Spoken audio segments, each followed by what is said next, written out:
ఈయన యొక్క మాట్లాడే తెలివి ఏమిటి? ఎప్పుడు, ఎక్కడ, ఎంత, ఎవరితో ఎలా మాట్లాడాలి? ఈ 5 సూత్రాల్ని మనస్సులో పెట్టుకుని ఎలా నడిచాడు అనేది ఒక ఉదాహరణ మనం చెప్పేసుకుంటే, అయ్యో! అమ్మవారిని చూసి తిరిగొచ్చాడు. జాంబవంతుడు దగ్గరగా పిలిచాడు. నాయనా ఎలా వెళ్ళావు? ఏమిటి కథ? ఎలా వచ్చావు? అన్నాడు. అక్కడ కూర్చుని 200 శ్లోకాలు పాడాడు.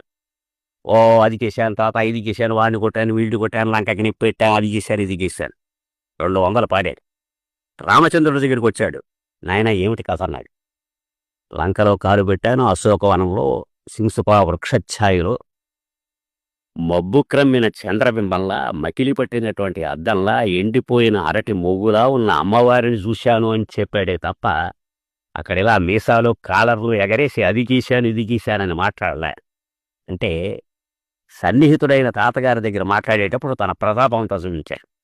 మహాయోధుడైనటువంటి రామచంద్రుడి దగ్గరికి వెళ్ళినప్పుడు ఆయనకు ఎంత చెప్పాలో అంతే చెప్పాడు.